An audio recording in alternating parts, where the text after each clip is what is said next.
Today is the first day of February 2023. 1 month has swiftly passed, and I'm thinking back a little over a year when we had a general election, when all these persons wanted to represent North Abaco.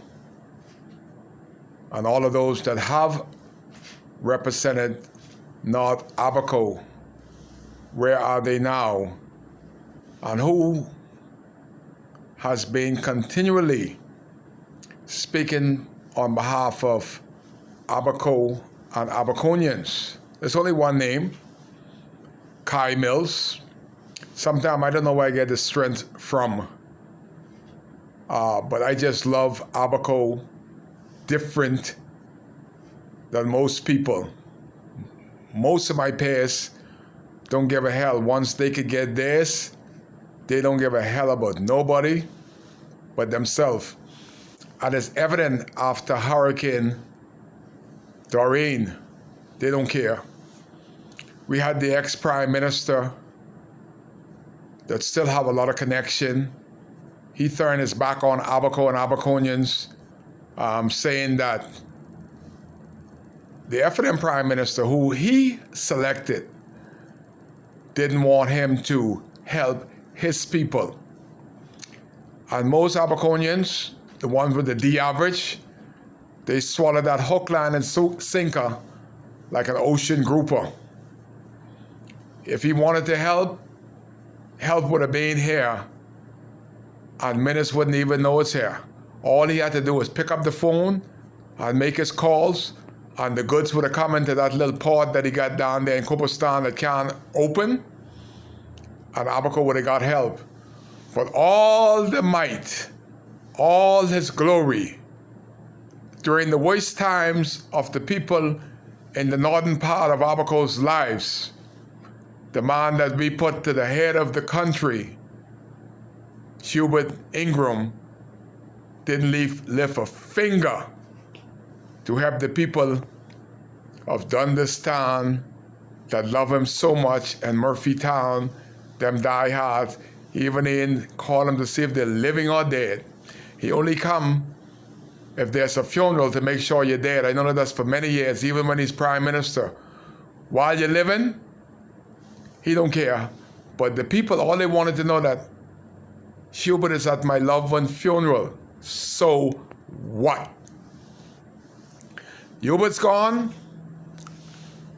Renato Curry, one of the most hated men in Murphytown, nobody care whether Renato live or die. They don't even want to see him. Renato gone. Darren Henfield, after 35 years, I don't know how he came. You know how he came? Because Hubert didn't want nobody to interfere with his legacy. So Hubert went from door to door and campaigning for Darren Henfield.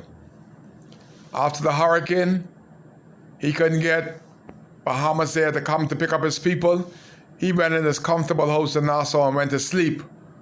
While 3.5 years later, Abaco and Abaconians are still back to normalcy, and he don't care.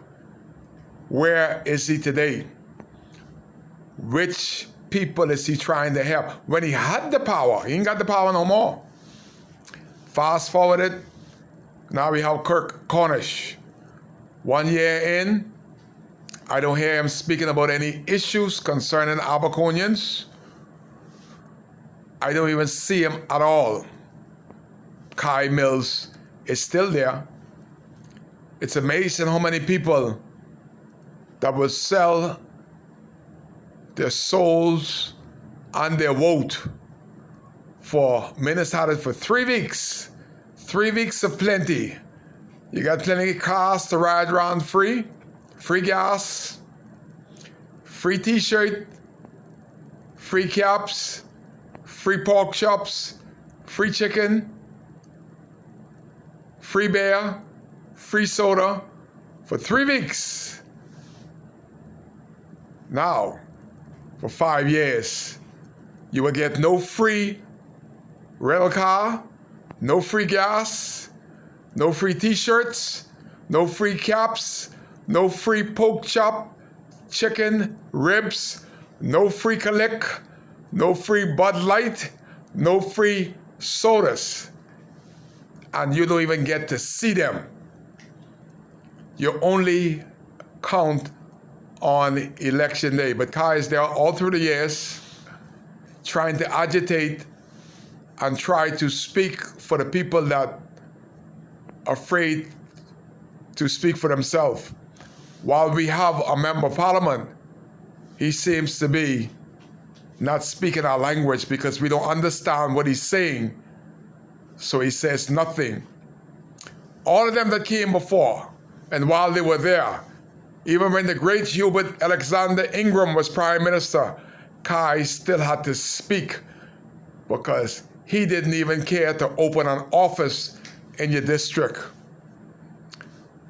$500,000, $400,000 because minutes only last for 4 years, thank God. Darren had $400,000 to do something in his community. Government free money. What did he do? Who did he help?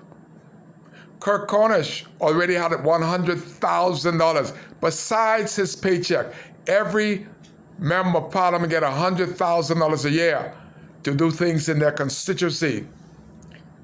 One of the major things I'm trying to educate him on is the bathroom at the Grain Turtle Ferry. Kirk can't fix it with his $100,000. The government refused to fix it. As mighty as they are flown all over the world.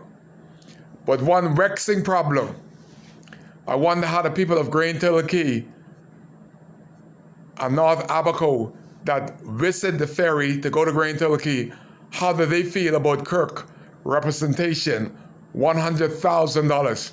And you ask him what he did with half of that money, he can't tell you. But what he can tell you, or what he ought to tell you, at least what he did for $50,000 or $100,000, what is visibly done? Nothing. And Kai is still here on the 1st of February, saying, what if? Ask yourself a question. What if you are among the almost 800 persons that stood and stepped to say, you know, we need different. Despite of what you may think of Kai Mills, he has been the one single steady force that has been speaking for Abaco for the past 30 years, nonstop. That's a long time to be in there speaking for people that sometimes you wonder why you're speaking for them. But all of them is gone. Darren is gone. Let's start from the top. Hubert was there for 35 years. He's gone. Renato Curry barely survived one term. He's gone. Darren Henfield, he's been out of Abaco for 35 years. The same 35 years that Hubert has been there, he brought Darren in. Darren is gone. Now you have Kirk.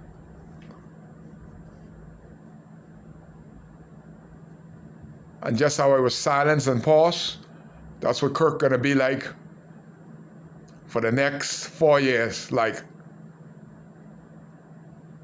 say something, man. Say something. Do something. Nothing. The party doesn't give you brains to speak. You got to have it in your heart and your soul. And if you can do something that is written in our Constitution, to speak for people, to associate with a people, to walk among a people that voted for you, waste of time. But this Kai just reminded you that Kai still care. Remember all of them was running? All of them was on the PLP ticket? All of them was on the F&M ticket? Which ticket are they on today? Who are they speaking for now? Kai still speaking for Abaco, because Kai cares.